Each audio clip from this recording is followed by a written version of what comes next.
मुझे से पूछना था कि मैंने सुना है one of my Muslim friend से कि आफ्टर डेथ सारे मुस्लिम्स जो है वो हेवन में जाते हैं and whoever is non Muslim will go to hell. So I wanted a clarification on this point कि हर एक की आफ्टर डेथ जो डिसाइड होता है वो अपने कर्म पर होता है. तो मुझे इस बात के ऊपर क्लैरिफिकेशन चाहिए थे कि why all Muslim will go to heaven and non-Muslim will go to hell. If at all we do good deeds, like if non-Muslim also does good deeds, why they will go to hell? बहन ने अच्छा सवाल पूछा है कि उनकी एक सहेली ने कहा कि मुसलमान आखिरत में जन्नत में जाएंगे, गैर मुस्लिम दोजक में जाएंगे. मुस्लिम मतलब वो जो अमन हासिल करता है, अल्लाह सुब्हानहू व तआला के अहकामात के मुताबिक चलता है, कुरान और सही हदीस पे अमल करता है, उसे कहते हैं सही मुस्लिम. ये बिल्कुल सही है कि जो अमली तौर पे सही मुसलमान है वो इंशाअल्लाह जन्नत में जाएगा. लेकिन आपका सवाल था कि जो गैर मुस्लिम अच्छे अमाल करते हैं वो क्यों नहीं जन्नत में जाएंगे. बहन, जन्नत में जाने के लिए 4 शराइत है.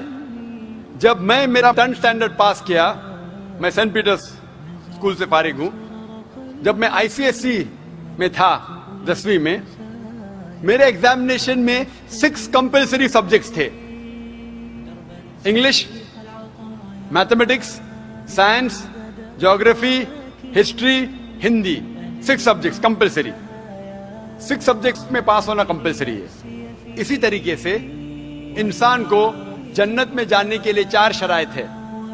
ये लिखा है सूरह अल असर में, सूरा नंबर 103, आयत नंबर 1, 2, 3, जिसमें अल्लाह ताला फरमाते वल अस्र इन्नल इंसान लफी खुस्र इल्ला लज़ीना आमनू व अमिलु सॉलिहाती व तवासौ बिल हक़ व तवासौ बिस सब्र.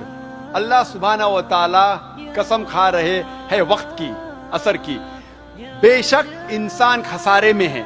सिर्फ वो लोग जो 4 चीज में सफलता पाते हैं वो लोग खसारे में नहीं हैं. और ये 4 चीजें ईमान, अमल सॉलिहात, वतवासौ बिल हक़, वतवासौ बिस सब्र. जिस तरीके से मुझे 10th स्टैंडर्ड पास करने के लिए 6 सब्जेक्ट्स में पास होना कंपलसरी है. मिसाल के तौर पे अगर मुझे mathematics, English, history, geography, science में 99% मार्क्स मिलते हैं, 99%, और हिंदी में सिर्फ मुझे 10% मिलते हैं, एंड पासिंग मार्क्स इज 40%. पास होने के लिए 40 मार्क्स की जरूरत है. अगर एक सब्जेक्ट में, हिंदी में, मुझे 10% मार्क्स मिलते हैं और बाकी 5 सब्जेक्ट में 99% मार्क्स मिलते हैं, क्या मैं 10th स्टैंडर्ड पास करूंगा कि नहीं? बहन, मैं आपसे पूछना चाहता हूं, क्या मैं 10th स्टैंडर्ड में सफलता पाऊंगा कि नहीं? एक सब्जेक्ट में 10%, बाकी 5 सब्जेक्ट्स में 99%, क्या मैं 10th स्टैंडर्ड पास करूंगा कि नहीं? नहीं. क्यों? क्योंकि मुझे हिंदी में 10% मार्क्स मिले, भले 99 मिले बाकी 5 सब्जेक्ट में, हिंदी में 10 फेल.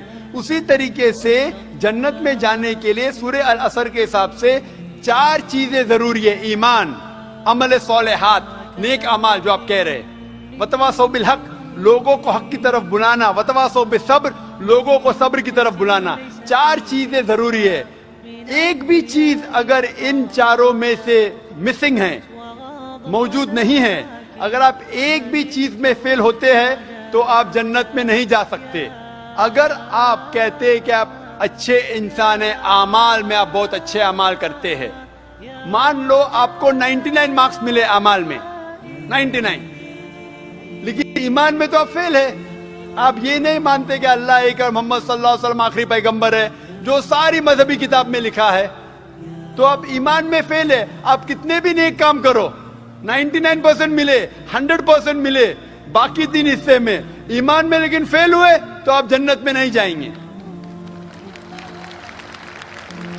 इसी तरीके से अगर कोई इंसान नाम का मुसलमान है, नाम का मुसलमान है, अच्छे अमाल नहीं करता है, नेक अमाल नहीं करता है, वतवासौ बिल हक़, दावत नहीं देता है, लोग को हक के राह पे नहीं बुलाता है, या लोग को सबर की तरफ नहीं बुलाता है, सिर्फ नाम का मुसलमान है, मोहम्मद, सुल्तान, जाकिर, अब्दुल्ला, तो वो जन्नत में नहीं जाएगा.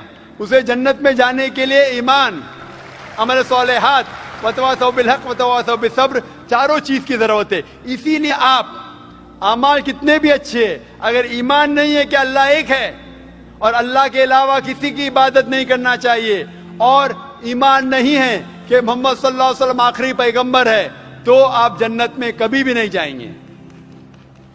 बहन, क्या आप मेरे जवाब से सहमत है? Yes. Thank you for clarifying the point. You're most welcome.